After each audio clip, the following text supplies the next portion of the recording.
So Neil Lennon admits that his head is on the chopping block. No shit, Sherlock, the under fire Celtic manager, says he needs to change the culture at Celtic Park. When you change culture, that usually means from the top. He needs to go. If he loses tomorrow, he has to go. That is it, and he knows it. However, the lackadaisical and catastrophic collapse of Celtic against Sparta Prague was just unthinkable. Unthinkable. I mean, I posted during the week that it was as bad as the Liam Brady years. It was. If you don't know what the Liam Brady Celtic years were like, go and Google it and YouTube it, you might find something, because it was absolutely rank rotten. Now, Neil Lennon says that he has to get harder on the team. I believe he gave the players 4 days off. Now, if you look at the level of professionalism from the snake that left us to go down to Leicester, the professionalism that he brought to the team, to the players, to the training, everything like that, Lennon threw all that out the window. Lennon's got rid of it all. He took the team back to the way that he was trained and he trained as a player. It is 2020, Lenny. Modern players do not want to train the same way as you did all those years ago. You can see it on the faces of the players. There's something seriously wrong in the back room of Celtic. Lennon goes on to say we've only ourselves to blame for putting this pressure on ourselves.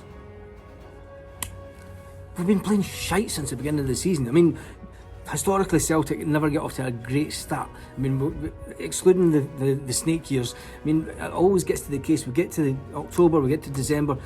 The past few years, as soon as we get into December, we get into January, we get away from that break, we get away to Dubai, the players come back energised and we go on and we win everything and we win the league, and that's what Celtic have grown.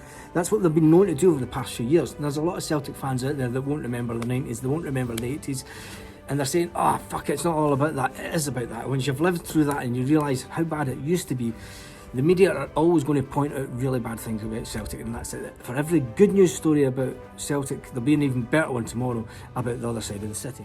Lennon also goes on to say that the 4-1 beating at home, the third loss in a row at home, wasn't a reflection on him. Wait a minute, who's actually doing the training here? Who's actually taking this team on training? Is he actually looking at these players during the week? How's it not a reflection on him? There must be something going on in the background that actually the players either don't like his training methods, the players don't like something that he's doing. It all comes back down to you, Lenny. So turning our thoughts to tomorrow, we play against Motherwell, and we need a level of consistency. We need a back. We need to win this game. It's as simple as that. After that, we're going to a 2-week break for an international break. And is that the perfect time to change manager? Let's turn back to Chris Sutton. Chris Sutton says that Lee Griffiths needs to do his talking on the park. Now, I would say that he does do his talking on the park. He was a little bit overweight. He's a young lad. He does stupid things. He's had his problems. We all know that he's had his problems. The player does his talking on the pitch, and it's as simple as that. He scores those goals. Put him up front with another striker and he'll play off them. He'll either create goals or he'll score his goals. It's actually as simple as that. So Sutton, in his little media Mongol role that he thinks he has, thought the matter would stay silent, but it'll go back to Lee, a bit of mouthing off again on Thursday, and Lee went and pulled him up, which he had every right to do. The ex-Hoops hero, wow, refuses to go into details of the private exchange between him and Lee. He also has no intention of backing down on his stance that Lee needs to get fitter.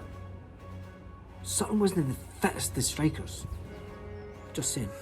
Now let's look at some of the Celtic players that have been injured and have some comment and discussion in the comments about some of our injured players. Mikey Johnson, the winger, has been out on a long-term calf injury.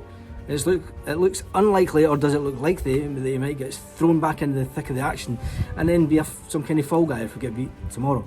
James Forrest, who's one of the players that I think has got an amazing pace and he has amazing skills, so a lot of people don't like him and think he's crap and doesn't bring something. I think he's one of the better players, and he's come through the academy. We seem to give players that come through our academy a lot harder time than we do some of the big players that come in and then move on for big money. Do you know what I mean? So these guys are the heart and soul of the club.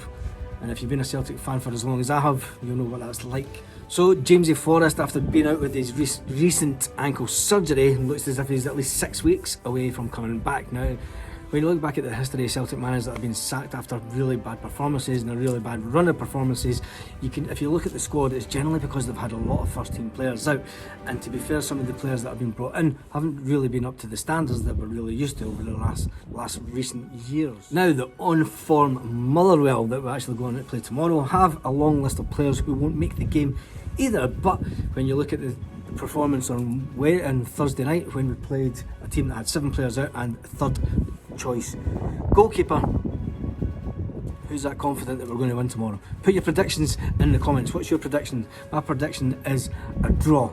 I'm going to go for a draw. I think a draw would be actually a good result for us, especially the way that we've been playing over recent weeks. Will we go 4 games beaten? Will it be the end of Lennon's tenancy as Celtic manager? Neil Lennon did say he will change the culture at Celtic. Changing the culture means changing what? What exactly does that mean? To me, it means a change of manager. I mean, what does it actually mean with a change of culture? Right? The change of culture usually means a change of manager. Off and on the pitch against Spartak Prague, it was atrocious. It was just atrocious. And sorry to keep going on about that, but really we can't. We really need to have some kind of conclusion to it, and we can only do that by winning. And who's missing the ground? How many people are missing the ground? I'm actually missing doing videos for the ground, but the fact that I'm still staying here makes up for it. So let's do a quick recap of this video. Sutton tells Griffiths that he needs to do his talking on the pitch.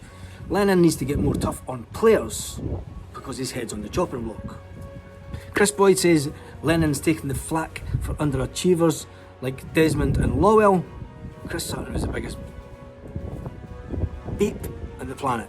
Anyway, so we haven't really spoken about the game much tomorrow, the Motherwell Celtic game. If we want to do that again, if I get to say 50 thumbs up on this video and 10 comments, I might do another video like this after the game tomorrow. So let's hope and see. Hope and pray that I maybe don't. Anyway, have a great day, Celtic fans. Hasta luego.